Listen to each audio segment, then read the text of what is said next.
चरणांकित सप्तशृंगगडकाया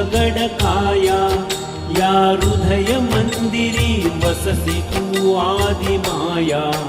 ही बुद्धी कुंठित स्वरूप तुझे वर्णाया ही जिव्हा नचले जननी तव गुण गाया